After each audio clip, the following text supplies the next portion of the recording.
உன்னை தப்புவிப்பேன் என்று கர்த்தர் சொல்கிறார். நீ பயப்படுகிற மனுஷரின் கையிலே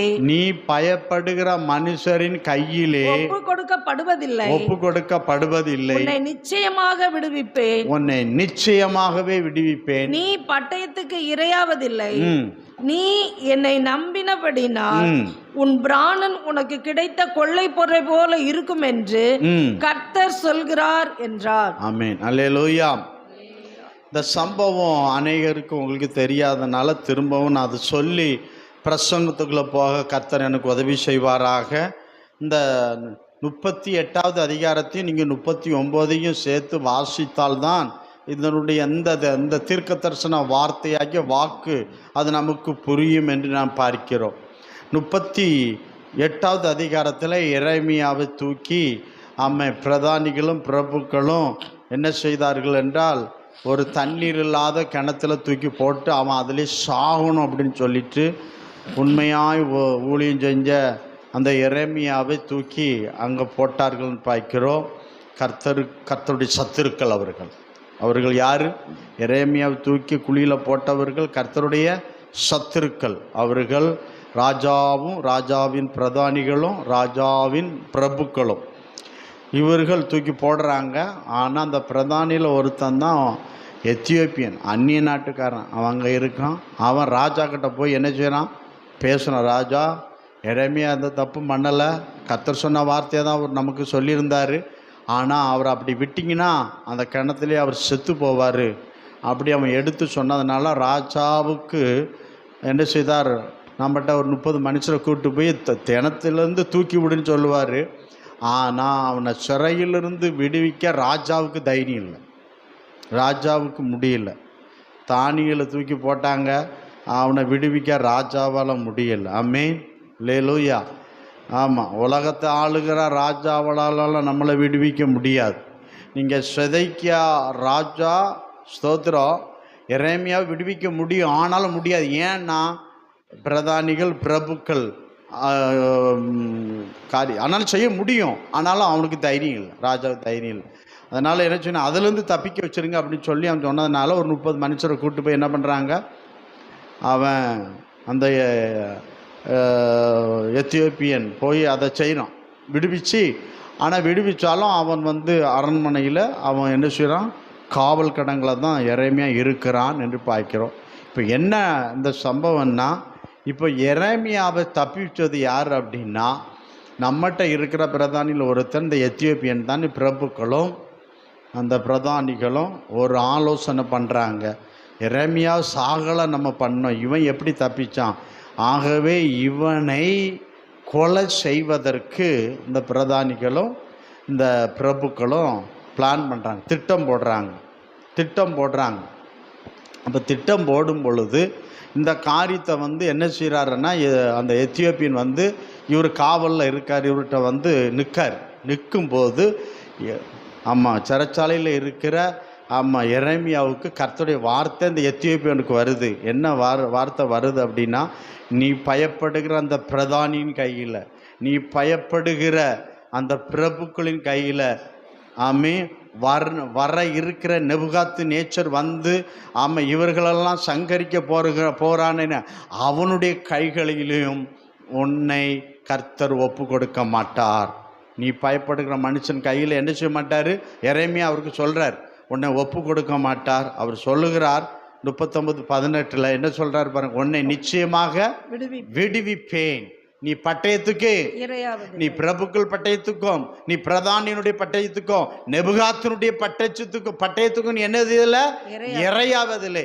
நீ என்னை நம்பினபடியால். ஆமா, எத்தியோப்பியன் அந்நிய நாட்டுக்காரன். நீ என்னை நம்பினபடியால் உன் பிராணன் உனக்கு கிடைத்த கொள்ளை பொருளை போல இருக்கும். எரேமியாவை மட்டும் இவன் விடுவிக்காம இருந்தானா நெபுகாத்து நேச்சர் இந்த எத்தியோப்பியனும் காலி பண்ணியிருப்பான். ஆனா நெபுகாத்து நேச்சர் இந்த எத்தியோப்பியன் விடுதலை பண்ணிடுவான், விட்டுருவான். ஆனா பிரபுக்கள் பிரதானிக்கு எல்லாத்தையும் காலி பண்ணுவான். சிதைக்கியா கண்ணை கெடுத்து பிள்ளைகளை வெட்டி அவன் மனைவி பிள்ளைலாம் வெட்டி போட்டுருவான். ஆனா எத்தியோப்பியனை அவன் விடுதலை பண்ணிடுவான். கைகளை வைத்து அல்லையிலே சொல்லு பாருங்க. ஆனா அந்த வார்த்தை எங்க எரேமியா மூலம் வருகிறேன்னு ஏன் தெரியுமா? கர்த்தருடைய உண்மையான ஊழியத்துக்கு உதவி செய்ததுனால அந்த எத்தியோப்பியன் சாகிறவன், நெபுகாத்து நேச்சரால சாகிறவன். ஆனா எரேமியாவின் உயிரை தப்பிச்சதுனால உன் உயிர் எதிரின் கைக்கு நான் தப்புவிப்பேன். அல்லேலூயா. அப்படி ஆண்டவர் வாக்கு கொடுக்கான்னு பார்க்கிறோம். ஆமென். அல்லேலூயா. என்னுடைய ஊழியக்காரன் நீ அதுல இருந்து தப்பிச்சாப்பா, உன்னுடைய சத்துருக்கள் இருந்து நான் உன் பிராணனை உன்னை நான் விடுவிப்பேன், உன்னை தப்புவிப்பேன். அப்படி வாக்கு கர்த்தர் கொடுத்தாருன்னு பார்க்கிறோம். நீங்க அடுத்த அந்த அதில் படிச்சு பார்த்தீங்கன்னா, ஆமாம், நெபுகாத்து நேச்சர் வந்து சிதேக்கியா ராஜாவை குருடாக்கி அவன் கண்ணு முன்னே பிள்ளையை வெட்டி போட்டு மனைவி பிள்ளைகளை பிரபுக்கள் எல்லாத்தையும் காலி பண்ணிடுவான். காலி பண்ணி போட்டு இவனை விடுதலை பண்ணிடுவான், போ அப்படின்னு சொல்லிடுவான். அல்லேலூயா, அல்லேலூயா. எரேமியாவை விடுதலை பண்ணிடுவான். 40வது அதிகாரத்தில் படிச்சு பாருங்க, எரேமியாவை விடுதலை பண்ணுவான். அது வரைக்கும் அவன் திரைச்சலில் தான் இருப்பான். எத்தியோப்பியனை விடுதலை பண்ணிடுவான், எல்லாம் விடுதலை பண்ணிடுவான், விடுதலை பண்ணிடுவான்னு பார்க்கிறோம். ஆமென். அல்லேலூயா. கர்த்தர் நம்மை விடுவிக்கிற தெய்வம். ஆமென். நம்முடைய சத்துருக்களின் கையிலிருந்து, ஆமென், நம்முடைய எதிரியின் கையிலிருந்து, நம்முடைய விரோதிகளின் கையிலிருந்து கர்த்தர் நம்மளை ரட்சிப்பார், விடுவிப்பார். அல்லேலூயா, அல்லேலூயா. ஸ்தோத்திரம். அப்ப நம்ம கர்த்தரை நம்பி இருக்கிறபடியால், அந்த வார்த்தை அப்படிதான் சொல்லியிருக்கிறது, நீ என்ன நம்பி என் ஊழியக்காரனுக்கு நீ உதவி செய்தபடினால, ஆமே, உன் பிராணன் உனக்கு கொள்ளை பொருளை போல கிடைக்கும். இல்லைன்னா நெபுகாத்து நேச்சர் அந்த பிரபு பிரதானியோடு இவனையும் காலி பண்ணிருப்பாவன். அல்லேலூயா. சத்தமுறை அல்லேலூயா சொல்லுங்க. கர்த்தருக்கு ஸ்தோத்திரம். ஆமென். அதாவது ஸ்தோத்திரம். ஆண்டவர் சொல்லுகிறார், அவர் விடுவிக்கிற தெய்வங்க. அவரால் விடுவிக்க முடியாத உலகத்துல ஏதாவது இருக்கா? கர்த்தரால. ஸ்தோத்திரம். ஆமென். எந்த பிரச்சனை எப்படி இருந்தாலும் கர்த்தர் நம்மளை விடுவிப்பார். ஆமென். நமக்கு விடுதலை பண்ணுகிற கர்த்தர் நமக்கு ஒருவர் இருக்கிறான்னு பார்க்கிறோம். இன்னைக்கு நம்ம ஒரே ஒரு 2 காரியத்தை பார்க்கிறோம். ஒன்று, ஆமென், நம்முடைய சத்துருக்களின் கையில் இருந்து விடுதலை பண்ணினவர். ஆமென். ஸ்தோத்திரம். நமக்கு எதிரிகள் உண்டா இல்லையா? நமக்கு சத்துருக்கள் உண்டா இல்லையா? நமக்கு விரோதிகள் உண்டா இல்லையா? இருக்கு. ஆனா கர்த்தர் சொல்லுகிறார், எல்லா சத்துருக்களிடமிருந்தும், எல்லா விரோதிகளிடமிருந்தும், எல்லா பகைவனிடமிருந்தும் கர்த்தராகிய இயேசு கிறிஸ்து உங்களை விடுதலை செய்வார். கர்த்தர் என்ன செய்வார்? விடுதலை செய்வார். அதனாலதான் சங்கீதக்காரன் சொல்றான், சங்கீதம் 136வது சங்கீதத்தில் 24வது வசனத்தை வாசிக்கலாமா? நம்முடைய சத்துருக்களின் கையில் இருந்து. யாரு? நம்முடைய சத்துருக்களின் கையில் இருந்து நம்மை விடுதலை பண்ணினவரை துதியுங்கள், அவர் கிருபை என்றும் உள்ளது. அல்லேலூயா, அல்லேலூயா. பாருங்க, நம்முடைய சத்துருவாகிய எகிப்தினுடைய கையிலிருந்து நம்மை விடுதலை பண்ணின கர்த்தரை துதியுங்கள், அவர் நல்லவர், அவர் கிருபை என்றும் உள்ளது. அப்ப யாரு? இஸ்ரவேலுடைய சத்துரு அன்னைக்கு யாரு? எகிப்தியர்கள் தான். அதைத்தான் அவர் சொல்றாரு. அந்த சங்கீதம் 136 ஃபுல்லாது எகிப்தில் நடந்த அந்த அற்புதங்கள் அதிசயங்களை குறித்து அதை சொல்லப்பட்டிருக்குன்னு பார்க்கிறோம். அப்ப அதுல சொல்லப்பட்டிருக்கிறது, எகிப்தியர் மட்டுமல்ல, பிரபலமான ராஜாக்களை அழித்தவரை துதியுங்கள், சீகோனின் ராஜாவை அழித்தவரை, அவங்களாம் சத்துருக்கள் தான். அதனாலதான் அது சொல்லப்பட்டிருக்கு, நம்முடைய சத்துருக்களின் கையிலிருந்து நம்மை விடுதலை பண்ணினவரை துதியுங்கள், அவர் நல்லவர், அவர் கிருபை என்றும் உள்ளது. அல்லேலூயா. இன்றைக்கு கர்த்தர் நம்மை நம்முடைய சத்துருக்களின் கையிலிருந்து கர்த்தர் நம்மளை விடுதலை செய்வார். ஆமென். நம்முடைய எதிரின் கையிலிருந்து, நம்முடைய விரோதிகளின் கையிலிருந்து. நம்முடைய எதிரி யாரு? மந்திரவாதியா இருக்கலாம், சூனியக்காரனா இருக்கலாம், கடன்காரனா இருக்கலாம். எல்லாரும் கையிலிருந்து கர்த்தர் உங்களை விடுதலை செய்வார். விடுவிக்கிற தெய்வம் இயேசு கிறிஸ்து உண்டு. அக்கினிக்கு சிங்கத்துக்கும் தப்புவித்த கர்த்தர் இந்த சத்துருவின் கையில் இருந்தோம் கர்த்தர் உங்களை தப்புவிப்பார், உங்களை விடுவிப்பார். அல்லேலூயா. கர்த்தர் சொல்றா பாருங்க, என் நாமத்தின் நிமித்தம் அதை செய்வேன், என் நாமத்தின் நிமித்தம் அதை ரட்சிப்பேன். என் நாமத்தின் நிமித்தம் விடுவித்தல்னாலே ரட்சித்தல்னா விடுவித்தல் பார்க்கிறோம். ஆனா கர்த்தர் சொல்ல, என் நாமத்தின் நிமித்தம் அதை செய்வேன். சங்கீதங்களின் புஸ்தகம் 106வது சங்கீதத்தை எடுத்துக்கொள்ளுங்க. அதில் பாருங்க, சங்கீதங்களின் புஸ்தகம் 106வது சங்கீதத்தில் 8 முதல் 12 வரை நம்ம வாசிக்க கேட்கலாமா?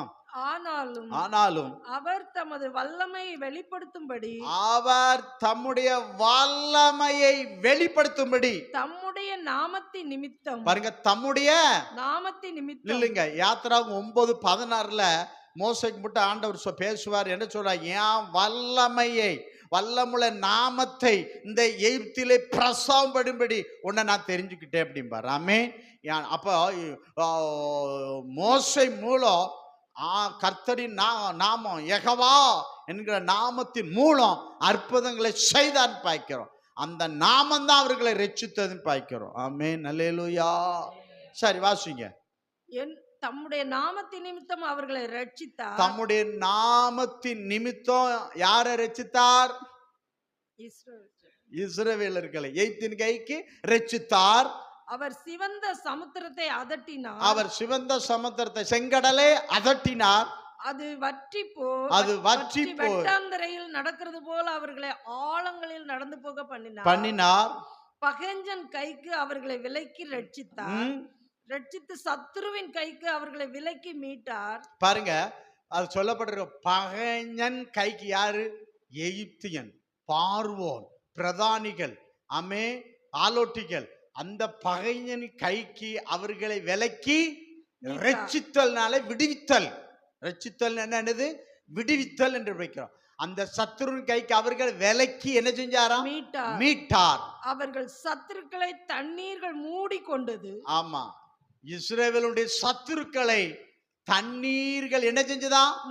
மூடிக்கொண்டது. அவர்களில் ஒருவனும் மீந்திருக்கவில்லை. அவர்களில் ஒருவன், பார்வன் உட்பட ஒருவன் என்னதுல மீந்திருக்க தப்பவில்லை. அப்பொழுது அவர்கள் அவருடைய வார்த்தைகளை விசுவாசித்து அவருடைய துதியை பாடினார்கள். ஆமென், அல்லேலூயா. இதுல ஆண்டவர் கர்த்தர் தம்முடைய நாமம் அப்படின்னு சொல்றாரு. பாருங்க, என்ன சொல்றாரு? அப்படி நாமம் சொல்றார். என் நாமத்தின் நிமித்தம் பகைஞனுடைய கைக்கு உன்னை ரட்சிப்பேன், உன்னை மீட்பேன், உன்னை விடுவிப்பேன். எதை கொண்டு ரட்சிக்கிறார்? இயேசு அவருடைய நாமத்தை கொண்டு, அவருடைய நாமத்தை கொண்டு அதை செய்கிறார் என்று சொல்லப்பட்டிருக்கிறன்னு பார்க்கிறோம். கர்த்தருக்கு ஸ்தோத்திரம். தேவன் நல்லவர், நமக்கு நன்மை செய்வாராக. நீங்க சங்கீதம் 106:10 திரும்ப வாசிங்க பார்க்கலாம். சோத்திரம். பகைஞன் கைக்கும் அவர்களை விலக்கி ரட்சித்து சத்துருவின் கைக்கு அவர்களை விலக்கி மீட்டார். அப்போ தம்முடைய நாமத்தின் நிமித்தம் அதை செய்தான் சொல்லப்பட்டிருக்கு. முழுக்க இஸ்ரவேலை எகிப்தியர்களை குறித்து தான் அவங்களுக்கு தெரிஞ்ச அது சம்பவம் தான் பார்க்கணும். நீங்க யாத்திரா புஸ்தகம் நீங்க பாருங்க. யாத்திரா புஸ்தகம் 14வது அதிகாரத்தை எடுத்துக்காங்க. அதுல 13, 14 வாசிப்போமா? அப்பொழுது மோசே ஜனங்களை நோக்கி பயப்படாதிருங்கள், நீங்கள் நின்று கொண்டு இன்றைக்கு கர்த்தர் உங்களுக்கு செய்யும் ரட்சிப்பை பாருங்கள். பாருங்க, நீங்கள் நின்று கொண்டு இன்றைக்கு நாளைக்கல்ல, அடுத்த வாரம், அடுத்த மாசம், அடுத்த வருஷம் அல்ல, இன்றைக்கு கர்த்தர் உங்களுக்கு செய்யும் ரட்சிப்பை பாருங்கள். ரட்சிப்புன்னா விடுதலை பாருங்கள். இன்றைக்கு நீங்கள் காண்கிற எகிப்தியரை இனி என்றைக்கும் காண மாட்டீர்கள். நீங்க இனி என்றைக்கு என்ன செய்ய மாட்டீங்க? காண மாட்டீர்கள். கர்த்தர் உங்களுக்காக யுத்தம் பண்ணுவார். கர்த்தர் யாரும் நீங்க இல்ல, உங்களுக்காக யார் யுத்தம் பண்ணுவா? கர்த்தர் உங்களுக்காக யுத்தம் பண்ணுவார். நீங்கள் சும்மா இருப்பீர்கள். அப்படி நாமம். ஆமென். அப்படி நாமம். இப்ப பாருங்க, நீங்க 23வது வசனத்திலிருந்து 30 வரை படிச்சு பார்த்தீங்கன்னா, எகிப்தில் எப்படி வருது? ரதங்கள், குதிரை வீரர்கள், போர் வீரர்கள், பிரதான அதிபதிகள் எல்லாம் வராங்க. இவங்களோட யுத்தம் பண்ணது யாரு? கர்த்தர். ஆமென். இவங்களோட யுத்தம் பண்ணது யாரு? கர்த்தர். நீங்க அதை வாசித்தா அது முழுவதும் தெரியும். நான் வேண்டாம், நேரம் இல்லை. உங்களுக்கு அந்த சம்பவம் தெரியும். 30வது வசனம் மட்டும் வாசிங்க, நம்ம முடிச்சிடலாம். இவ்விதமாய் கர்த்தர் அந்நாளிலே இஸ்ரவேலரை எகிப்தியரின் கைக்கு தப்புவித்து ரட்சித்தார். இஸ்ரவேலர்களை யாருக்கு? எகிப்தியரின் கைக்கு எகிப்தியருடைய கைக்கு தப்புவித்து ரட்சித்தார். கடற்கரையிலே எகிப்தியர் செத்து கிடக்கிறதை இஸ்ரவேலர்கள் கண்டார்கள். கடற்கரையிலே எகிப்தியர்கள், சத்துருக்கள், விரோதிகள் எப்படி கண்டார்கள்? இன்றைக்கு காண்கிற எகிப்தியர் நீங்க என்றைக்கும் அப்ப செத்து கிடக்கான். 25வது வசனம் சொல்லுது, அவர்களுடைய ரதங்களிலிருந்து உருளைகளை கழலவும் அவர்கள் தங்கள் ரதங்களை வருத்தத்தோடு நடத்தவும் பண்ணினார். அப்போது எகிப்தியர் இஸ்ரவேலை விட்டு ஓடி போவோம், கர்த்தர் அவர்களுக்கு துணை நின்று எகிப்திற்கு விரோதமாக யுத்தம் பண்ணுகிறார் என்றார்கள்.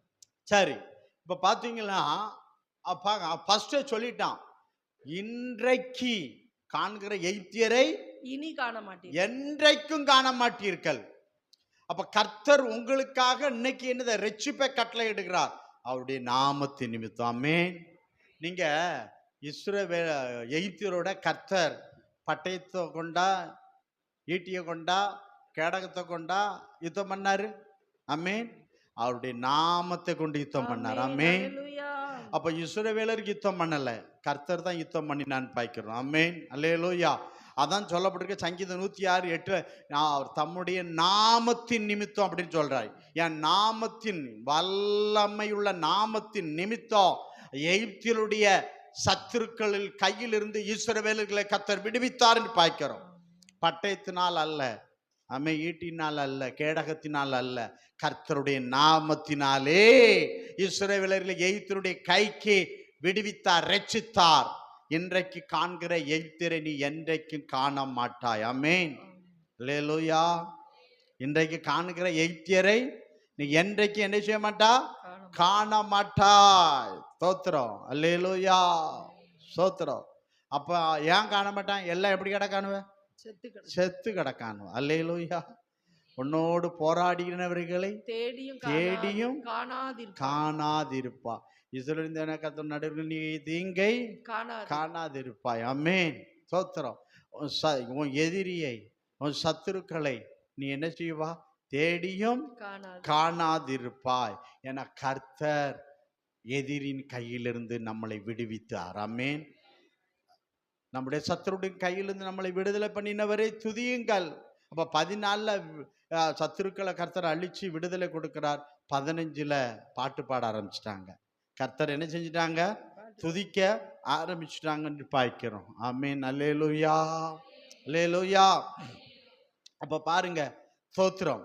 அவன் சொல்றான், நீ என்னை நம்பினபடியினால், என் நாமத்தில் நீ நம்பிக்கை வைத்து என் ஊழியக்காரன் பிராணனை நீ தப்புவித்தபடியினால், எத்தியோப்பியனே, ஆமே, நீ பயப்படுற மனுஷன் நீ ஒப்பு கொடுக்கப்படுவதில்லை. அவனை அவ்வளவு பேரையும் நெபுகாத்நேச்சர் சங்காரத்துக்கு ஒப்பு கொடுத்துட்டேன். நெபுகாத்னுடைய சங்காரத்துக்கு உன்னை விடுவிப்பேன். கர்த்தர் விடுவித்தார். ஆமென். ஸ்தோத்திரம். அதே போலதான் கதை. அப்ப ஆண்டவர் கர்த்தருடைய நாமத்துல தான் ஆண்டவர் நிற்கிறார் என்று நாம் பார்க்கின்றோம். இன்னும் பாருங்களா, ஸ்தோத்திரம். 1 சாமுவேல் புஸ்தகத்தை 19வது அதிகாரத்துல 5வது வசனம் 6வது வசனத்தை கொஞ்சம் வாசிக்க கேட்கலாமா? 1 சாமுவேல் புஸ்தகம் 19:5-6. அவன் தன் பிராணனை தன் கையிலே வைத்துக்கொண்டு, பாருங்க, அதாவது சவுல் தாவீத கொலை செய்ய தேடுறான். சவுல் மகன் தாவீது செய்த காரியத்தை அப்பாட்ட எடுத்து சொல்றான்.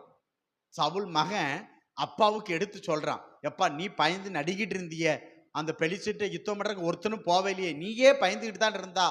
ஆனா அந்த நேரத்துல இந்த தாவீது உமக்கு எவ்வளவு கொலை செய்ய நினைக்கிறீரே, இந்த தாவீது அன்னைக்கு இல்லைன்னா பெலிஸ்தீன் ஒன்ன கொண்டு போட்டிருப்பானே, அதை ஞாபகப்படுத்துறான். பாருங்க, அதான் சொல்றான். அவன் எப்படி போனான்னு சொல்லப்பட்டிருக்கிறது. அவன் சொல்ல, தாவீது தன் பிராணனை தன் கையிலே வைத்துக்கொண்டு அந்த பெலிஸ்தியனை கொன்றதினாலே கர்த்தர் இஸ்ரவேலுக்கெல்லாம் பெரிய ரட்சிப்பை கட்டளையிட்டதை, பாருங்க, கர்த்தர் இஸ்ரவேலுக்கெல்லாம் பெரிய ரட்சிப்பை கட்டளையிட்டதை, கோலியாத்தின் கையிலிருந்து விடுவித்ததை நீர் கண்டு சந்தோஷப்பட்டீரே. இப்போதும் முகாந்தரம் இல்லாமல் தாவீதை கொல்லுகிறதினால் குற்றமில்லாத இரத்தத்திற்கு விரோதமாக நீர் பாவம் செய்வானேன் என்றார். 6வது வசனம். சவுல் யோனாதானுடைய சொல்லை கேட்டு, பாருங்க, அது உண்மை. பார்த்து அது சொல்லப்பட்டிருக்கிறது, சவுல் தன் மகனுடைய சொல்லை கேட்டு அவன் கொலை செய்யப்படுவதில்லை என்று கர்த்தருடைய ஜீவனை கொண்டு ஆணையிட்டான். பாருங்க, ஜீவனை கொண்டு ஆணையிட்டான். அதாவது பொய்க்கு பிதாவை மாறிட்டான். ஆனா நீங்க அடுத்தடுத்த அதிகாரத்துல பாருங்க, அவனை கொலை செய்யறதுக்கு எத்தனை முறை தேடுறான். இந்த இயேசுவின் நாமத்துல சொல்றான். ஆமென். அவர் நாமத்தை ஆணையிட்டுட்டு திரும்பவும் அவனை கொலை செய்ய தேடுவான். அதான் சவுல் போயிட்டான். புரியுதுங்களா? கர்த்தருக்கு ஸ்தோத்திரம். அப்போ தாவீதை கொண்டு இஸ்ரவேலுக்கு பெரிய ரட்சிப்பை கர்த்தர் கொடுத்தான்னு பார்க்கிறோம். இப்ப பெலிஸ்தன் வந்து நிற்கிறான், இஸ்ரவேல் எல்லாம் அவனை கண்டு ஓடுறாங்க, சவுலும் ஆடிக்கிட்டு தான் நிற்கிறான், ஒருத்தரும் போறதில்லை. இந்த குட்டி தாவீது வந்து என்ன சொல்றான், இந்த கோலியாத் நிமித்தம் ஒருவனுடைய இருதயமும் கலங்க வேண்டியது இல்லை. ஆமென். அல்லேலூயா. விருத்த சேதனம் இல்லாத இந்த கோலியாத் எம்மாத்திரம், அவன் சொல்றான் பாருங்க, இந்த கோலியாத் எம்மாத்திரம் அப்படின்னு அழகா அறிக்கை இடுறான் பாருங்க. சோத்திரம். கோலியத்தை கண்டு எல்லா இஸ்ரவேலும் பயந்து ஓடினார்கள், நடுங்கினார்கள், பயந்தார்கள், கலங்கினார்கள். ஆனா தாவீது பயப்படல, கலங்கல, எங்கும் ஓடி போகல. கைகள் ஒருத்தர் அல்லையிலே சொல்லுங்க பார்க்கலாம். அவன் சொன்னான், விருத்த சேதம் இல்லாத இந்த கோலியாத்து எம்மாத்திரம். ஆமென். அல்லேலூயா. தைரியமா அவன் சொன்னான்னு பாய்க்கிறோம். கர்த்தருக்கு ஸ்தோத்திரம். அப்ப இது போ, அவன் பட்டயம் வேண்டாம், வஸ்திரம் போட்டான், எல்லாத்தையும் தூக்கி போட்டுட்டான்னு பாய்க்கிறோம். என்ன பட்டம் எல்லாத்தையும் தூக்கி போட்டான்னு பாய்க்கிறோம். வேண்டாம், பட்டயம் வேண்டாம், வஸ்திரம் வேண்டாம், ராணுவத்தை எல்லாம் தூக்கி போட்டுட்டு என்ன செஞ்சா போட்டான்னு பாய்க்கிறோம். தோத்திரம். ஆனா கோலியாத்து எப்படி வாரான் சொல்லப்பட்டிருக்கு பாருங்க. நீங்க 1 சாமுவேல் 17வது அதிகாரத்துல 45, 46, 47 வாசிங்களா? பின்னும் அந்த பெலிஸ்தியன் தாவீதை பார்த்து என்னிடத்தில் வா, நான் உன் மாம்சத்தை ஆகாயத்து பறவைகளுக்கு காட்டு மிருகங்களுக்கு கொடுப்பேன் என்றான். அதற்கு தாவீது பெலிஸ்தியனை நோக்கி நீ பட்டயத்தோடும் ஈட்டியோடும் கேடகத்தோடும் நீ எதை நம்பி வாரா? பட்டயம், ஈட்டி, கேடகத்தை நம்பி நீ வாராப்பா. நானோ நீ 40 நாள் நிந்திச்சா பத்தியா? ஆமென். அல்லேலூயா. எத்தனை நாள் நிந்திச்சிருக்கிறான்? காலையும் மாலையும் நிந்திக்கிற சத்துரு காலையும் மாலையும் 40 நாள் நிந்திச்சான். ஆமென். சத்துருக்கள் வேலையே என்ன தெரியுமா? காலையும் மாலையும் நம்மள நிந்திக்கிறது சத்துருடைய வேலைன்னு பார்க்கிறோம். ஸ்தோத்திரம். அத சொல்றான், 40 நாள் காலை மாலை நீ நிந்திச்சா பத்தியா? நீ நிந்தித்த இஸ்ரவேலுடைய ராணுவங்களின் தேவனாகிய சேனைகளுடைய கர்த்தரின் நாமத்திலே கர்த்தரின் நாமத்தில் நம்பிக்கை வைத்து உன்னிடத்தில் வாரேன். அவன் சொல்றான் பாருங்க, நீ எது மேல உன் நம்பிக்கை வச்சிருக்கா? ஈட்டி மேல, பட்டயத்து மேல, இது மேல வச்சிருக்கான். சில ஆளுக்கு அதான் வச்சிருப்பாங்க, அதை வச்சு அதை வாரான் அப்படின்னு சொல்றான். ஆனா அவன் சொல்றான், நீ நிந்திச்ச, இரவும் பகலும் நிந்திச்ச, அவமதிச்ச, தூசித்த அந்த கர்த்தருடைய நாமத்துல நான் வார அப்படிங்க. அடுத்த வசனம் வாசிங்க. இன்றைக்கு கர்த்தர் உன்னை என் கையில் ஒப்பு கொடுப்பார். என்றைக்கு? நாளைக்கு? இன்றைக்கு. நல்ல அந்த வேட பாருங்க. அவன் சொல்றான் பாருங்க, இவன்ட்ட என்ன இருக்கு? தாவீது என்ன வச்சிருக்கான்? AK பாட்டிஷன் வச்சிருக்கான். கையில என்ன வச்சிருக்கான்? ஒரு கல்லு, எம்டி. பாருங்க, அவன் சொல்ற, இன்றைய தினம் கர்த்தர் உன்னை என் கையில் ஒப்பு கொடுப்பா. பாருங்க, எப்படி ஒப்பு கொடுக்க, யார் ஒப்பு கொடுப்பான்னு சொல்றான்? கர்த்தரை சொல்றான். கர்த்தருடைய நாமத்தை சொல்றான், கர்த்தரை சொல்றான். நான் உன்னை ஒண்ணும் பண்ண முடியாது, ஆனா உன்னை அவர் என் கையில என்ன செய்வாரு? ஒப்பு கொடுப்பார். சத்துருக்களை நம்முடைய கையில் ஒப்பு கொடுத்தவரை துதியுங்கள், அவர் நல்லவர், கிருபை என்று. அப்போ இந்த வசனத்தை அவன் பாடிட்டு தான் சொல்றான், இன்றைய தினம் கர்த்தர் கர்த்தர் கர்த்தர் உன்னை என் கையில் ஒப்பு கொடுப்பார். தோத்திரம். அல்லேலூயா. தோத்திரம். ஒப்பு கொடுப்பா. நான் உன்னை கொல்லுவதுக்கு உண்ட பட்டயம் இருந்துச்சா? கொல்றதுக்கு உண்ட பட்டயம் இருந்துச்சா? இல்ல. இவன் கையில் என்ன இருந்து? கல்லு. தோத்திரம். அவன் என்ன சொல்றான்? நான் உன்னை கொன்று உன் தலையை உன்னை விட்டு வாங்கி பெலிஸ்தியருடைய பாளையத்தின் பிணங்களை இன்றைய தினம் ஆகாயத்து பறவைகளுக்கும் ஆ, பூமியின் காட்டு மிருகங்களுக்கும் கொடுப்பேன். ம், அதனால் ம், இஸ்ரவேலில் தேவன் ஒருவர் உண்டு என்று ம். பூலோகத்தார் எல்லோரும் அறிந்து இன்னைக்கு கொள்வார்கள். எல்லாரும் பூமியில எல்லாம் அறிந்து கொள்வார்கள். பட்டயத்தினாலும் ஈட்டினாலும் கர்த்தர் ரட்சிப்பு பட்டயத்தினாலும் ஈட்டினாலும் ரட்சிக்கிறவர் அல்ல அல்ல, என்று இந்த ஜனக்கூட்டமெல்லாம் அறிந்து கொள்ளும். யுத்தம் கர்த்தருடையது. கர்த்தருடையது. ஆமென். அவர் உங்களை எங்கள் கையில் ஒப்பு கொடுப்பார். அப்ப சொல்றான், அழகா சொல்றான், அப்பா ஈட்டினால பட்டயத்தினால அல்ல. ஆமென். அல்லேலூயா. தோத்திரம். எங்களுக்கு ரட்சிப்பு இல்லை, விடுதலை இல்லை. ஆனா உன நம்பிக்கை அதுல இருக்கு. உன்னை ஈட்டியும் பட்டயம் தான் உன்னை ரட்சிக்கணும் வாரா. ஆனா நானோ நீ நிந்தித்த இஸ்ரவேலின் கர்த்தருடைய நாமத்தில் வருகிறேன் என்று சொல்லுகிறான். சங்கீதங்களின் புஸ்தகம் 44 6வது வசனத்தை வாசிங்க பார்க்கலாம். சோத்திரம். சோத்திரம் வாசிங்க பார்க்கலாம். என் வில்லை நான் நம்பேன், என் வில்லை நான் நம்பேன், என் பட்டயம் என்னை ரட்சிப்பதில்லை, என் பட்டயம் என்னை ரட்சிப்பதில்லை. ரட்சிப்பதில்லை. அவன் சொல்றான். இப்ப பாருங்க, சங்கீதக்காரன் சொல்றான், என் வில்லை நான் நம்ப மாட்டேன், என் பட்டயம் என்னை விடுவிக்காது, என் பட்டயம் என்னை விடுவிக்காது அப்படி சொல்றான். என் நம்பிக்கை அதுல இல்லை, பட்டயத்துல அல்ல. என் நம்பிக்கை எதுல இல்லை? ஆமே, வில்லு மேல இல்லை. வில்லு யுத்தத்துக்கு தேவை அதுதான், ஆனா அது மேல எனக்கு இல்லை அப்படின்னு சொல்றான். ஆமே, அல்லேலூயா. நம்ம நம்பிக்கை எவ்வளவு படிச்சிருந்தாலும், எவ்வளவு சம்பாத்தியம் பண்ணாலும், எவ்வளவு திறமை இருந்தாலும், அதுல உன் நம்பிக்கை வச்சு நீ வெக்கப்பட்டு போயிருவா. ஆமே, அல்லேலூயா. கர்த்தர் மேல நம்பிக்கையை வைக்கிறான் பாருங்க, அவன் வெக்கப்பட மாட்டான். ஆமென், அல்லேலூயா. அப்போ கோலியத்து பட்டயத்தை குறித்தோ நல்லா கவனிங்க, என்ன செய்தான்? ஈட்டியை குறித்தும் மேன்மை பாராட்டினான்.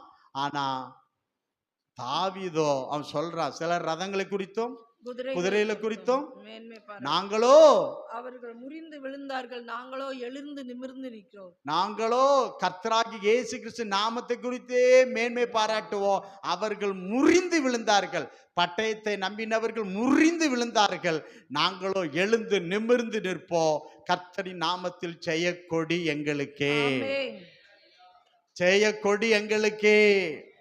அப்போ பட்டயத்தினால குதிரை இத்தனை நாளுக்கு ஆயத்தமாக்கப்பட்ட ஜெயம் கர்த்தரால வரும். ஜெயம் பட்டயத்தால அல்ல, ஜெயம் வீட்டினால கேடகத்தினால அல்ல.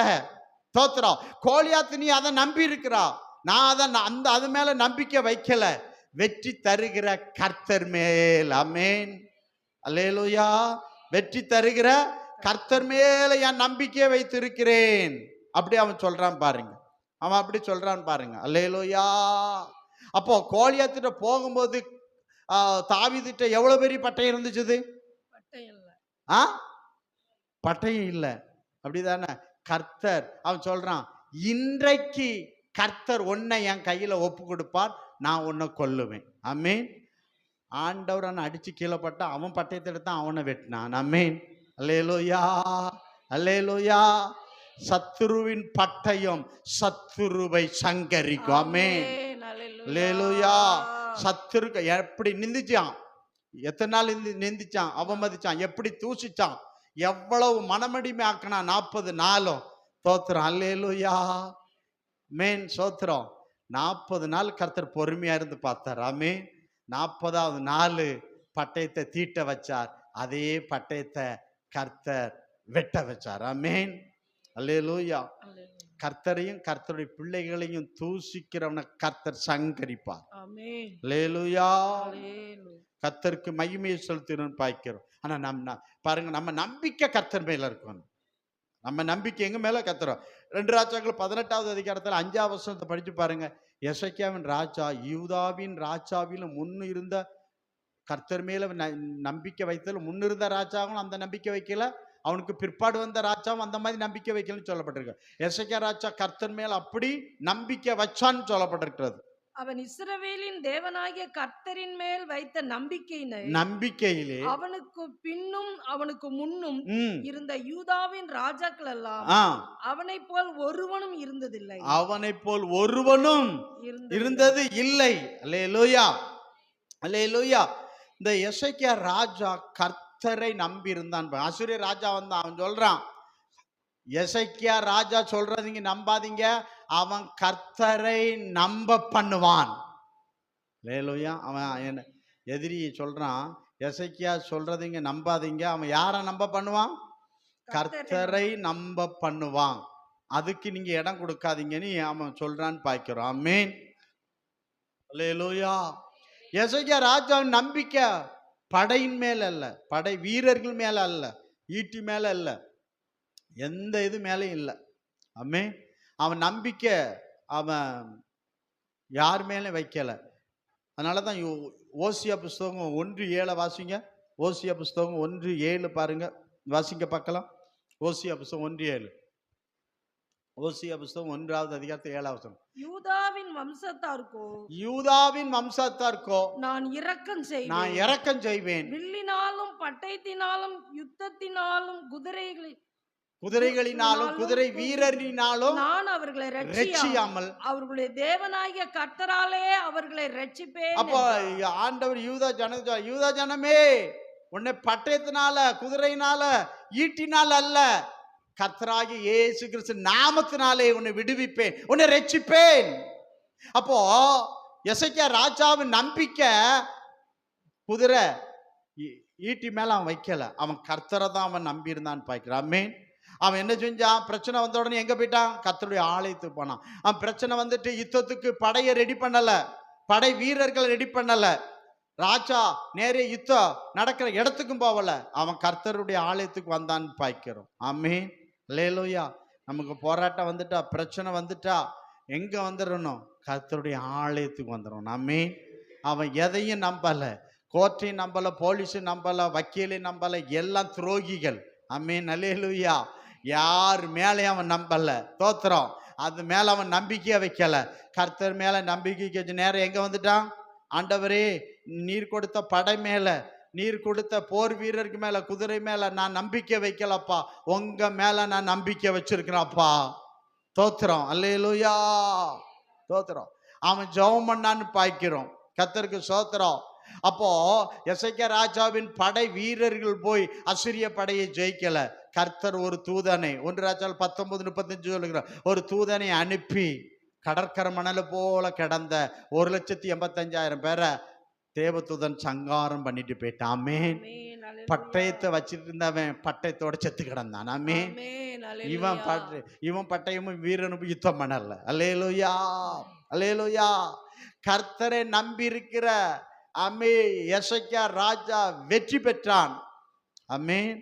தோத்திரம். கர்த்தரை நம்பாதுன்னு சொன்னான் பார்த்தீங்களா? அசீரியா வெக்கத்தோட போனான். ஆமென்.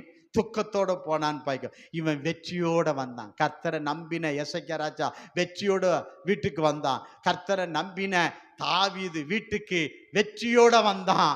சவுல் கேட்கான், யாருடைய பிள்ளையாண்டான் சொல்லுப்பா, வெற்றியோட வருகிறானே அப்படின்னு சொல்லிட்டு. ஆமென். கர்த்தரை நம்புகிற நீ வெற்றியோடு இல்லத்துக்கு போவா, வீட்டுக்கு போவா, ஜெயத்தோட போவா. ஆமென். ஜெயத்தோட நீ சொல்லுவான்னு பார்க்கிறோம். ஏன்னா நீ யாரை நம்பி இருக்கிறா? கர்த்தரை நம்பி இருக்கிறா. ஆகவே நீ ஜெயத்தோட போவா, வெற்றியோட நீ போவா என்று பார்க்கிறோம். ஆமென். நம்ம கர்த்தரை நம்பி தான் அந்த ஆலயத்துக்கு வந்திருக்கிறோம், கர்த்தரை நம்பி தான் அந்த இடத்துல இருக்கிறோம். ஆமென். அதனாலதான் வார்த்தை சொல்லுகிறது, நம்முடைய சத்துருக்களின் கையில் நம்மை விடுதலை பண்ணினவரே துதியுங்கள், அவர் நல்லவர், கிருபை என்றும் உள்ளது. அல்லேலூயா. யோசபாத் ராஜா படை இருந்துச்சு, ஆனா பட்டயத்துக்கு முன்பாக யார அனுப்பினான்? துதிக்கிற பிள்ளைகள் அனுப்பினான். அவங்க கர்த்தர் யுத்தம் பண்ணினான். ஆமே. கிதியோன் 300 பேர்கிட்ட பட்டயம் கிடையாது. என்ன இருந்தது? 300 பேர்கிட்ட பானையும் தீவெட்டியும் என்ன இருந்தது? ஆமே. எக்காலம் தான் இருந்தது. எக்காலம், பானை, தீவு, 3 பொருள் தான் இருந்தது. கர்த்தரின் பட்டயம், கிதியோனின் பட்டயம். கர்த்தரே யுத்தம் பண்ணி மிகப்பெரிய ஜெயத்தை கொடுத்தார். திரும்ப அவங்க தலை தூக்காதபடி போனது என்று எழுதப்பட்டிருக்கிறது. சத்துருக்கள் தலை தூக்காமல் கர்த்தர் செய்தான் பார்க்கிறோம். ஆமே. கிதியோன் பட்டயத்தை நம்பல. ஆமே. ஸ்தோத்திரம். அல்லேலூயா. யோசபாத் ராஜா பட்டயத்தை நம்பல, படை வீரரை நம்பல. எசேக்கியா படை வீரரை, ஆமே, பட்டயத்தை நம்பல. தாவீதும் பட்டயத்தை நம்பல, கர்த்தரை நம்பினான். கர்த்தருடைய நாமம் அவர்களை ரட்சித்தது அவருடைய பகைவருடைய கைகளிலிருந்து. ஆமே. கர்த்தரை நம்புகிற உன்னை எல்லா சத்துருட்டிகளின் கையிலிருந்து இயேசுவின் நாமம் உன்னை விடுவிக்கும், உன்னை விடுவிக்கும். நீ கர்த்தருடைய நாமத்தில் யெகோவா நிசியே, எங்கள் ஜெய கொடியே, கர்த்தரின் நாமம் யெகோவா நிசி, எங்கள் ஜெய கொடி. அல்லேலூயா, எங்கள் ஜெய கொடி என்று பார்க்கிறோம். அல்லேலூயா, அல்லேலூயா. அப்ப கர்த்தர் இன்னைக்கு சத்துருக்களின் கையில் இருந்து, விரோதிகளின் கையில் இருந்து அம்பே நம்மை விடுதலை செய்வார். விடுதலை கிடைக்கும், நம்ம வெற்றியோட வீட்டுக்கு போவோம். ஆமென். ஜெயத்தோட நம்ம வீட்டுக்கு போவோம், நம்ம காரியம் ஜெயமா இருக்கும். சங்கீதம் 34:5 அவரை நம்பினபடினால் உங்க காரியம் எப்படி ஆகுமா? ஆமென். காரியம் வாய்ச்சிருன்னு சொல்லப்பட்டிருக்கு. ஆமென். அல்லேலூயா. சங்கீதம் 37:5 தானே அந்த வசனம் பாருங்க, அப்படிதான் இருக்குன்னு பார்க்கிறோம். கர்த்தருக்கு ஸ்தோத்திரம், கர்த்தருக்கே ஸ்தோத்திரம். அல்லேலூயா. உன் வழியை கர்த்தருக்கு ஒப்புவித்து அவர் மேல் அவர் மேல் நம்பிக்கையாயிரு, அவரே காரியத்தை வாய்க்க பண்ணுவார். அவரே காரியத்தை நினைச்சுவார், வாய்க்க செய்வார். அவரே காரியத்தை நினைச்சுவாரு, வாய்க்க செய்வார். அப்ப கர்த்தர் மேல நம்ம நம்பிக்கை வைக்கணும். நம்ம நம்பிக்கை எங்க இருக்கணும்? கர்த்தர் மேல நம்ம நம்பிக்கை வைக்கணும். நம்ம படிப்பு மேல, நம்ம பதவி மேல, நம்ம பணத்து மேல, நம்ம வீரத்து மேல நம்பிக்கை வச்சியன்னா வெக்கப்பட்டு போயிருவா. நீ கர்த்தர் மேல நம்பிக்கை வச்சா நீ வெக்கப்பட மாட்டா, நீ வெற்றியோட இல்லம் செல்ல கர்த்தர் உதவி செய்வார். ஆமென். அல்லேலூயா, அல்லேலூயா. கர்த்தருக்கு ஸ்தோத்திரம். இது நடந்து முடிஞ்சதுன்னு பார்க்கிறோம். ஆனா இனி நடக்க போற ஒரு சத்துரு குறித்து நான் சொல்லி முடிக்க கர்த்தர் உதவி செய்வாராக. இது இனி நடக்க போற ஒரு சத்துரு. ஆமென். இது முடிந்து போன சத்துரு. ஆனா இன்னும் ஒரு சத்துரு இருக்கு, அது நடக்க போற சத்துரு. அதை குறித்து தியானம் பண்ணி முடிக்க கர்த்தர் உதவி செய்வாராக. 1 கொரிந்தியர் 1 சபைக்கு அவர் 15வது அதிகாரத்துல 26வது வசனம் சொல்லுகிறது. அழகாக சொல்லப்பட்டிருக்கிறது. பரிகரிக்கப்படுகிற கடைசி சத்துரு மரணம். கடைசி சத்துரு என்னது? மரணம். கடைசி சத்துரு என்னது? மரணம். கர்த்தருக்கு ஸ்தோத்திரம். மரணமே கடைசி எதிரி, மரணமே கடைசி சத்துரு, மரணமே கடைசி விரோதின்னு பார்க்கிறோம். அதுவும் கர்த்தரால் அழிக்கப்படும், அதுவும் கர்த்தரால் அழிக்கப்படும் என்று சொல்லப்பட்டிருக்கு பார்க்கிறோம். அது ஆமென், ஸ்தோத்திரம். அவன் யாரு அப்படின்னா 1 பேதுரு 5:8 இருக்கிறது சாத்தான். அதை நம்ம அப்புறம் வரலாம். நீங்க அந்த சத்துருவை அழிக்கிறது யாரை எழுப்பினாராம்? லூக்கா சுவிசேஷம் 1வது அதிகாரத்துல 74-75 வாசிக்கலாமா? லூக்கா சுவிசேஷம் 1:74-75. அவர் நம்முடைய பிதாவாகிய ஆபிரகாம் கேட்ட ஆணையை நிறைவேற்றுவதற்கும் ஆதி முதற் கொண்டிருந்த தம்முடைய பரிசுத்த தீர்க்கதரிசியின் வாக்கினால் தாம் சொன்னபடியே தமது சனத்தை சந்தித்து மீட்டு கொண்டு நம்முடைய சத்துருக்களின் நின்றோ நம்மை பகைக்கிற யாவருடைய கையில் நின்றோ நம்மை ரட்சிக்கும்படிக்கு தம்முடைய தாசனாகிய தாவீதின் வம்சத்திலே நமக்கு ரட்சணிய கொம்பை ஏற்படுத்தினார். யார் இந்த ரட்சணிய கொம்பு? இயேசு கிறிஸ்து. ஆமென். அல்லேலூயா. இந்த சத்துருவை அழிக்கணும், மேற்கொள்ளணும் அப்படின்னா உன்னால என்னால முடியாது. அது யாரால தான் முடியும்? இயேசு கிறிஸ்துவால தான் முடியும் பார்க்கிறோம். ஆமென். அல்லேலூயா. 1 பேதுரு 5:8 வாசிங்கள். 1 பேதுரு 5:8. சோத்திரம். தெளிந்த புத்தி உள்ளவர்களாய் இருங்கள், தெளிந்த புத்தி உள்ளவர்களாய் இருங்கள், விழித்திருங்கள். ஏனெனில் உங்கள் எதிராளியாகிய பிசாசானவன், யாரு? உங்கள் எதிராளியாகிய பிசாசானவன் ரட்சிக்கிற சிங்கம் போல் எவனை விழுங்கலாமோ என்று வகை தேடி சுற்றி திரிகிறான். எவனை என்ன செய்யணும்? விழுங்கலாம்னா எவனை சாகடிக்கணும், எவனை சாகடிக்கணும், எவனை பாவம் செஞ்சு பாவத்தின் சம்பளம் மரணம், எவனை பாவம் பண்ண வைக்கணும். கர்த்தருக்கு விரோதமா என்ன செய்யணும்? பாவம் பண்ணி அவனை பாவத்துல மறிக்க வைக்கணும். பாவத்தின் சம்பளம் மரணம். அப்ப பிசாசு இன்னைக்கு எப்படி அலைகிறானா, எப்படியாவது கர்த்தருக்கு விரோதமா பாவம் செய்ய வச்சு பாவத்தின் சம்பளம் மரணம். இந்த மரணம் தான் கடைசி சத்துரு. அழிக்கப்படுற கடைசி சத்துரு. சத்துரு. இது யார் அழிக்க முடியும்? அல்ல, நீங்களும் நானும் அல்ல. அதுக்குத்தான் தாவீதின் வம்சத்துல இரட்சணிய கொம்பாகி இயேசு கிறிஸ்துவை பிதாவாகி தேவன் எழுப்பினார் என்று பார்க்கிறோம். அப்போ அவருக்கும் அவன் தான் எதிராளி, நமக்கும் யார் தான் எதிராளி? ஏன்னா அதனாலதான் சொல்லப்பட்டிருக்கிறது, பிசாசுக்கு என்ன செய்யாதீங்க, இடம் கொடாதீர்கள். பிசாசு கீழ்ப்படிய மாட்டான்.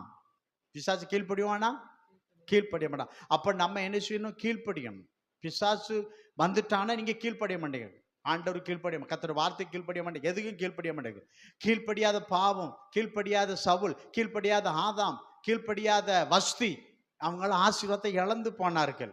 ஆகவே சாத்தான் என்ன பண்ணுவான் அப்படின்னா, கீழ்ப்படியாமை பண்ணுவான், ஆசீர்வாதத்தை இழக்க பண்ணுவான். ஆதாம் தோட்டத்தை இழந்து கீழ்ப்படியாம இழந்தான்னு பாய்க்கிறோம். அந்த வேலையை செய்வான். ரெண்டாவது என்ன பண்ணுவான்னா, பாவம் செய்ய வைப்பான். எதை செய்ய வைப்பான்? பாவம் செய்ய வச்சு மரணத்தை தரிக்க செய்வான். இதான் சாத்தானுக்கு வேலை. அவனுக்கு, பிசாசுக்கு இடம் கூடாதுங்கள், அவனுக்கு எதிர்த்து நிற்கணும். ஆமென். பிசாசுக்கு என்ன செய்யணும்? எதிர்த்து நிற்கணும். ஆனா கர்த்தருடைய வார்த்தைக்கு கீழ்ப்படியணும். கர்த்தருக்கு என்ன செய்யணும்?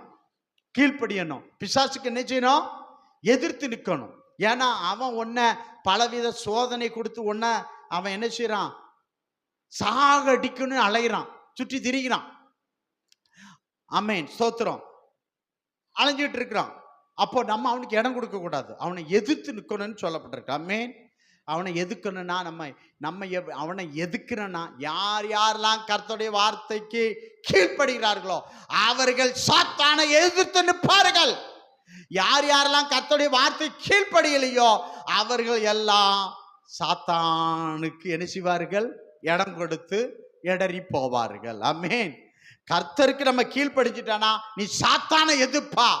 சாத்தானுக்கு நீ கீழ்ப்படிஞ்சா கர்த்தரை எதிர்த்து நிற்பா. ஆமென். அல்லேலூயா. பெருமை நம்மகிட்ட இருக்கக்கூடாது. பெருமை உள்ளவனு கர்த்தர் எதிர்த்து நிற்கிறான். நம்ம பெருமைப்பட என்ன இருக்கு? தோத்திரம். காற்றடைச்ச பை, 2 நாள் சாப்பிடாட்டா முடிஞ்சு போச்சு. எதை குறித்து நம்ம பெருமை பாராட்ட? தோத்திரம். அல்லேலூயா. இந்த பாடி நிரந்தரமா, இந்த வாழ்க்கை நிரந்தரமா? ஒன்றுமே நிரந்தரம் இல்லாத உலகத்தில் வாழ்ந்துட்டு இருக்கிறோம். எதை குறித்தும் நம்ம மேன்மை பாராட்ட ஒன்றும் இல்லை. பெருமை உள்ள ஒரு கர்த்தர் என்ன செய்கிறாரு? பெருமைப்படாதீங்க, பெருமையான வார்த்தையில் பேசாதீர்கள், அது பிசாசின் வாய். பெருமையான வார்த்தை பேசுறது பிசாசின் வாய்.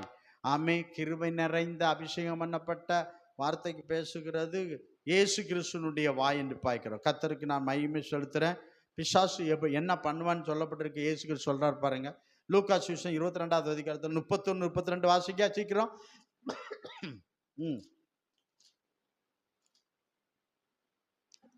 லூக்கா சுவிசேஷம் 22, 31. பின்னும் கர்த்தர் சீமோனே சீமோனே, பின்னும் கர்த்தர் சீமோனே சீமோனே, இதோ கோதுமையை சுலகினால் புடைக்கிறது போல சாத்தான் உங்களை புடைக்கிறதற்கு உத்தரவு கேட்டுக்கொண்டான். நானோ உன் விசுவாசம் ஒளிந்து போகாதபடிக்கு உனக்காக வேண்டிக் கொண்டேன். பின்பு உன் சகோதரனை ஸ்திரப்படுத்து. இப்ப ஆண்டவர் சொல்றாரு, சீமோனே சீமோனே, கிறிஸ்தவர்களே கிறிஸ்தவர்களே,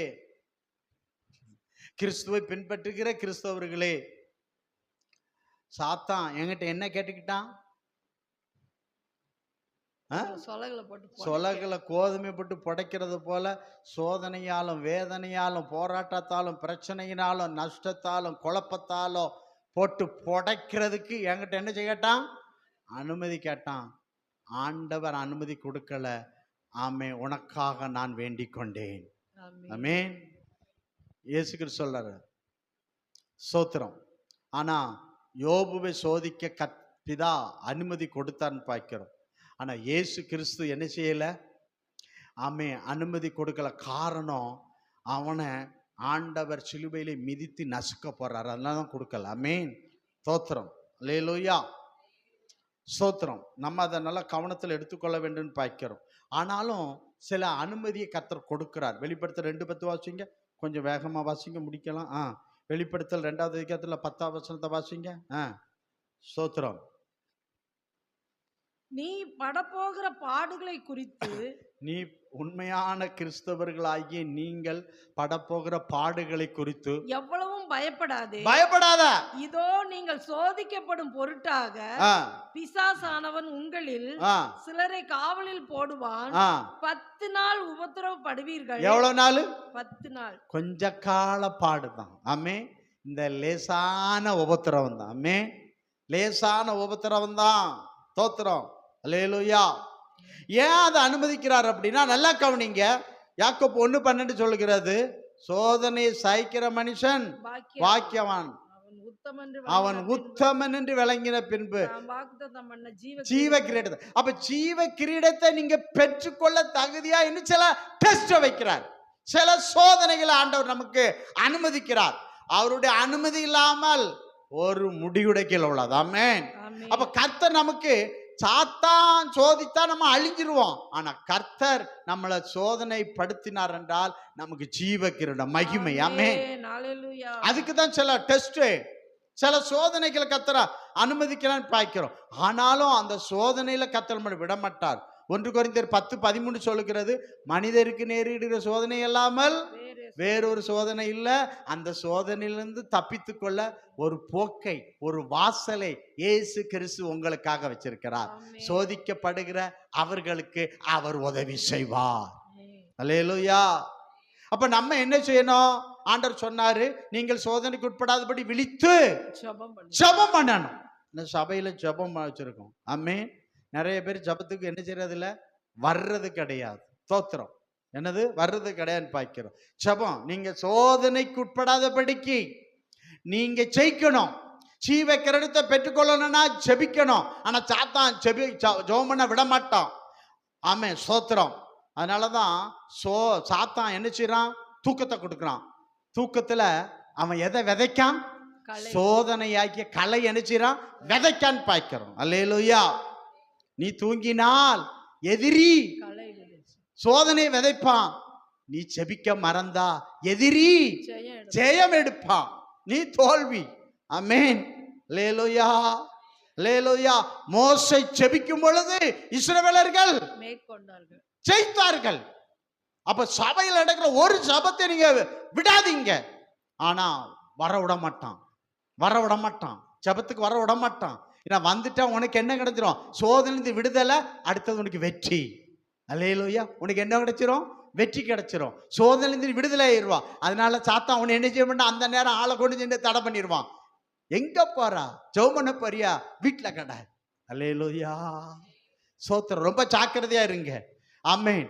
அந்த சாத்தான் தடுத்துட்டா சோதனை தான், தோல்வி தான் பார்க்கிறோம். ஆமென். அல்லேலூயா. தூங்காமல் வரும் தாங்கப்பா. நீ தூங்கினால், ஆமா, ஜெபிக்க வேண்டிய நேரத்துல தூங்கினால், ஆமென், தோத்திரம், எதிரி என்ன செய்வான்? சோதனையை விதைப்பான். ஜெபிக்க வேண்டிய நேரத்துல ஜெபிக்காம இருந்தா எதிரி ஜெயம் எடுப்பான். ஜெயம் போயிடும், தோல்வி வரும், சோதனை வரும். இதை மேற்கொள்ள உனக்கு ஜெபம் வேணும். ஆமென். அது ஆபிரகாமா இருந்தாலும், இயேசு கிறிஸ்துவா இருந்தாலும், சீசர்கள் இருந்தாலும் செபித்து தான் ஜெயத்தை எடுத்தார்கள். ஜெபம் இல்லை என்றால் ஜெயம் இல்லை. தோத்திரம். அல்லேலூயா, அல்லேலூயா. வருகாலங்களில் ஜெபம் அதிகமாய் வேண்டும். சபையில் நடக்கிற எல்லா சபையிலும் ஜெபத்துல கலந்து கொள்ளுங்கள். சாத்தான் கெர்ச்சிக்கிற சிங்கம் போல யாரை எந்த சோதனையில, யாரை எந்த பிரச்சனையை தள்ளி அவனை பாவம் செய்ய வைக்கணும்னு சொல்லி அவன் சுற்றி திரிந்து கொண்டு இருக்கிறான். இவங்கிட்ட இருந்து நீங்க ஆமை விடுதலை பெற வேண்டும், ஆமை ஜெயிக்க வேண்டும். ஜெபம். அல்லேலூயா. என்ன வேணும் நமக்கு? ஜெபம் வேணும், ஜெபம் வேணும். அல்லேலூயா, தோத்திரம். அப்ப பாருங்க, இந்த சாத்தானுடைய மரணத்தை கர்த்தர் தான் என்ன சொன்னாரா? கடைசி சத்துருன்னு சொல்லப்படுது, கடைசி மரணம் என்று சொல்லப்பட்டிருக்கிறது. ஆமென். எபிரேயர் 2வது அதிகாரத்தில் 14வது வசனத்தை வாசிங்க பார்க்கலாம். சோத்திரம். இந்த வசனத்தை வாசிங்க, சரி முடிச்சிடலாம். எபிரேயர் 2வது அதிகாரத்தில் 14வது வசனம். ஆதலால் பிள்ளைகள் இவர்கள் மாம்சத்தையும் இரத்தத்தையும் உடையவர்களாய் இருக்க ஆ, அவரும் அவர்களைப் போல் மாம்சத்தையும் இரத்தத்தையும் உடையவரானார். ம், மரணத்துக்கு அதிகாரியாகிய பிசாசானவனை ஆ, தமது மரணத்தினாலே அழிக்கும்படிக்கு ஆ, ஜீவ காலமெல்லாம் மரண ஆ, பயத்தினாலே அடிமைத்தனத்துக்குள்ளானவர்கள் யாவரையும் விடுதலை பண்ணும்படிக்கு ஆ. அப்படியானார். ஸ்தோத்திரம். இப்ப பாருங்க, இயேசு கிறிஸ்து மாம்சத்திலும் இரத்தத்தும் உடையவரா இந்த பூமிக்கு வந்ததனால தான் அவரால் மரணமடைய முடிந்தது. ஆமென், அல்லேலூயா. அவரால் என்ன பண்ண முடிஞ்சது? மரணமடைய முடிஞ்சது. ஸ்தோத்திரம். ஏன்னா சாவுக்கு அதிபதியே சாத்தானே தனது சாவாலே ஜெயித்தார். அப்படின்னா நல்லா கவனிங்க, இந்த சத்துரு தான் கடைசி மரணம்னு பாய்க்கிறோம்.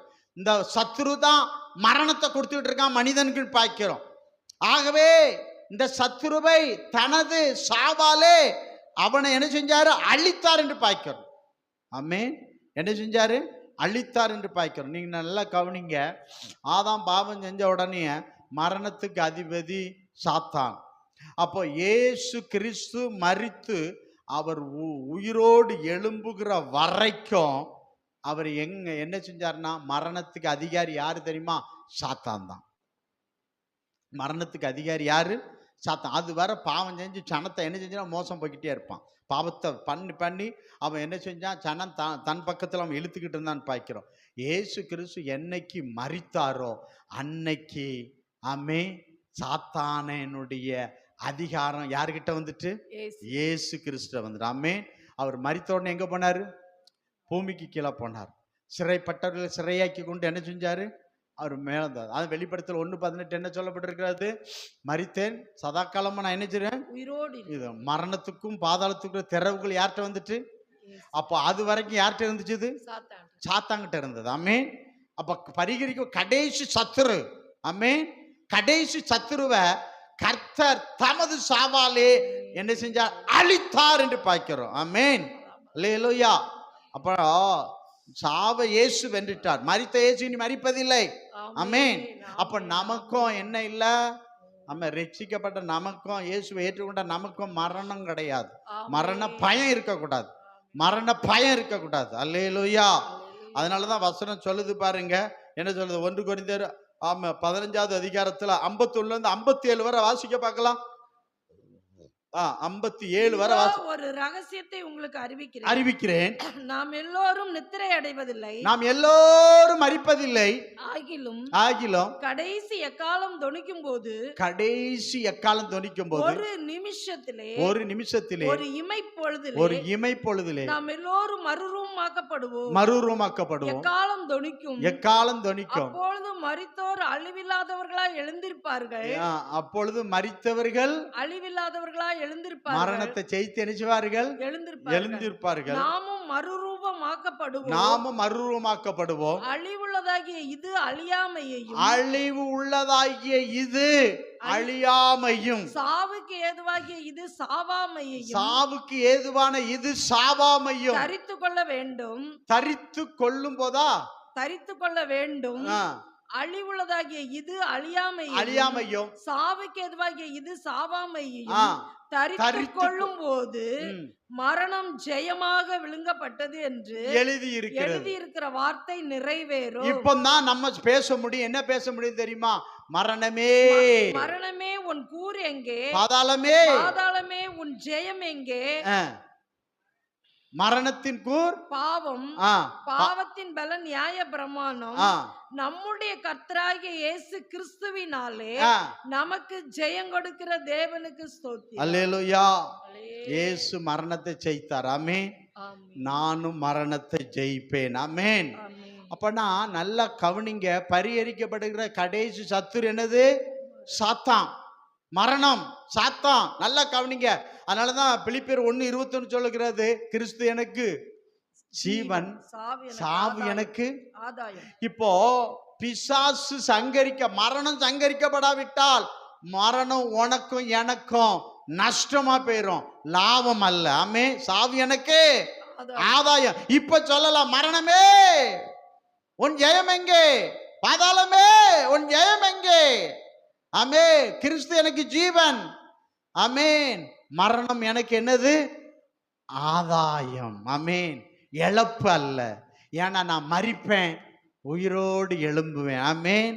அல்லேலூயா, அல்லேலூயா. பரிகரிக்கப்பட கடைசி சத்துரு மரணம்.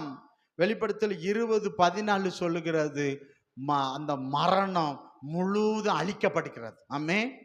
வெளிப்படுத்தல் 20:14 சொல்லு. அப்பொழுது மரணமும் பாதாளமும் அக்கினி கடலிலே தள்ளப்பட்டது. இது இரண்டாம் மரணம். இதான் ரெண்டாம் மரணம். என்னது இது? ரெண்டாம் மரணம் நமக்கு கிடையாது. இப்போ மரணம் முழுவதும் அழிக்கப்பட்டது. தோத்திரம். ஏன்னா மரணத்தை கொடுத்த சாத்தான் கள்ளத்திற்கு தெரியல எங்க இருக்காங்க? அக்கினிங்க அந்த எரியில கடல்ல கத்து தூக்கி போட்டார். மரணம் எங்க போயிட்டு? பாதாளம் எங்க போயிட்டு? அக்கினி கடக்குல போயிட்டு. ஆமென். இனி மரணம் இல்லை. ஆமென். மரணத்தை கொண்டு வருகிற சாத்தான் இல்ல. அக்கினி கடல கத்த தூக்கி போட்டார். பரிகரிக்க கடைசி சத்துரு கர்த்தர் இயேசு கிறிஸ்து ஜெயம் எடுத்து அங்க என்ன செஞ்சிட்டாரு? தூக்கி போட்டாரு. அதனாலதான் சொல்லப்பட்டிருக்கு. வெளிப்படுத்தல் 21:4 சொல்கிறது, இனி என்ன இல்ல?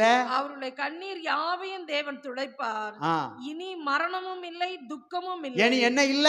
மரணம் இல்ல. அப்போ மரணம் இல்லாத வாழ்வு. ஆமென். நோய் இல்லாத வாழ்வு, வியாதி இல்லாத வாழ்வு. மரணம் கிடையாது. மரணம் கர்த்தருடைய நாமத்தினாலே சங்கரிக்கப்பட்டு அக்கினிங்க அந்த எரியில கடல்ல தள்ளப்பட்டுட்டு இனி மனிதனுக்கு, இனி வாழ்ற அந்த மனிதனுக்கு, உங்களுக்கு எனக்கும் என்ன கிடையாது? மரணம் இல்லாத வாழ்க்கை, நித்திய வாழ்க்கை, முடிவில்லாத வாழ்க்கை. அல்லேலூயா. அந்த மரணம் மட்டும் இருந்துச்சுன்னா நம்மளும் அக்கினிங்க அந்த தான் போவோம். ஆமென். தோத்திரம். அதான் 1 கொரிந்தியர் 15:26 சொல்கிறது, பரிகரிக்கப்படுகிற கடைசி சத்துரு மரணம். அந்த மரணத்தை இயேசு ஜெயித்தார். ஆமென். நானும் ஜெயிப்பேன். ஆமென். கிறிஸ்துவுக்குள்ள மரிக்கிறவன் உயிரோட எழும்புவான். கிறிஸ்துவுக்குள்ள மரிக்காதவன் உயிரோட எழும்ப மாட்டான். உயிரோட எழும்பாதவன் எங்க போவான்? ஆமா, எங்க போவோம்? மரணமும் பாதாளமும் அக்கினிங்க அந்த எரி நரகத்துக்கு, நித்திய அக்கினிக்குள்ள போவான்னு பார்க்கிறோம். ஆமென். அதுக்கு தான் இயேசு கிறிஸ்து இந்த பூமிக்கு வந்தார் என்று பார்க்கிறோம். அல்லேலூயா, அல்லேலூயா. பரிகரிக்கப்படுற கடைசி சத்துரு மரணம். ஆமென். தோத்திரம். அல்லேலூயா. அதுதான் ரகசிய வருகையில. ஆமா, 1 தெசலோனிக்கேயர் 4:16 சொல்லுகிறது, முதலாவது எக்காலம் ஊதும் பொழுது முதலாவது கிறிஸ்துவுக்குள் மரிச்சவங்க உயிரோடு எழும்புவாங்க, மரித்தவர்கள் உயிரோடு எழும்புவாங்க. ரெண்டாவது உயிரோடு இருக்கிற நம்ம மறுரூபமாக்கப்பட்டு மரணம் இல்லாத நாட்டுக்கு போவோமே. நமக்கு அதுக்கு பிறகு என்ன கிடையாது? மரணமே கிடையாது. நித்திய ஜீவன் என்று நம்ம பார்க்கின்றோம். அல்லேலூயா, அல்லேலூயா. அதனாலதான் அந்த நாமம், இயேசுவின் நாமம் நமக்கு வேண்டும். என்ன நாமம் வேண்டும்? இயேசுவே. அப்போ முதல் பகுதியில் சொன்னேன், உண்மையிலேயே இந்த உலகத்துல சாத்தான் நமக்கு என்ன செய்யறான்? சில மனிதர்கள் மூலம், விரோதிகள், பகைஞ்ச மூலம் நமக்கு என்ன செய்யறான்? நெருக்கிறோம். அங்க இருந்து கர்த்தர் நமக்கு விடுதலை பண்றாரு. ரெண்டாவது முழு விடுதலை. ஆமே. சோத்திரம். சாத்தான முழுவதும் கர்த்தர் ஒழிச்சிடுறாரு. ஆமே. அல்லேலூயா. கர்த்தர் ஒழிச்சு நித்திய வாழ்வு, நித்திய ஜீவன். ஆமே. முடிவில்லாத வாழ்வு, மரணமில்லாத ஒரு வாழ்க்கையை கர்த்தர் நமக்கு தருகிறார். ஆமே. அல்லேலூயா. ஆமே. அதுக்குத்தான் இயேசு இந்த பூமிக்கு வந்தார். ஆமே. தோத்திரம். மிக முக்கியமான இது இனி நடக்க போற ஒரு காரியம் என்று பார்க்கிறோம். சோத்திரம். அப்போ இந்த சத்தியத்தை கேட்கிற நீ என்ன, உனக்கு பயம் இருக்காது? என்னது என்ன இருக்காது உனக்கு? யாருக்காவது மரண பயம் இருக்கா? தோத்திரம். நமக்கு மரண பயம் இருந்துச்சுன்னா நித்திய அக்கினிக்கு தான் போவோம். ஆமே. என்ன பயம் இருக்கக்கூடாது நமக்கு? மரண பயம். ஏன்னா கிறிஸ்துக்குள்ள மரிக்கிறவன் நித்தியத்துக்குள்ள போயிடுவான். ஆமே. இயேசு வருகை வந்தாலும் உயிரோடு இருக்கும்போது நம்ம மறுரூபம் ஆயிரும். நமக்கு அந்த மரண பயமே கிடையாது. ஆமே. என்னை விசுவாசிக்கணும், மரித்தாலும் நினைச்சுவான், பிழைப்பான். தோத்திரம். என் வசனத்தை உட்கொள்ளுறதுக்கு என்ன கிடையாது? மரணம் கிடையாது. அல்லேலூயா. மரணம் இல்லாத ஒரு வாழ்க்கை, நித்திய வாழ்க்கை. ஆமே. தரதான் இயேசு கிறிஸ்து சீக்கிரம் வரப்போகிறார். ஆமே. அல்லேலூயா. அவருடைய ரகசிய வருகையில இயேசுவை சந்திக்க, இயேசு மரணத்தை ஜெயித்தார். ஆமே. அந்த மரணத்தை ஜெயித்தவன் தான் என்ன சொல்ல? மரணமே உன் கூறங்க, பாதாளமே உன் ஜெயங்க. ஏன்னா மரணமும் பாதாளம் எங்க போகுது? அக்கினி கடலுக்கு போகுது. அதோட மரணம் அழிக்கப்படுகிறது. அதுக்கப்புறம் மரணமே வெளிப்படுத்தல 21:4 சொல்லும் மரணம் அதுக்கப்புறம் என்ன கிடையாது. ஏன்னா மரணம் அழிக்கப்பட்டாச்சு.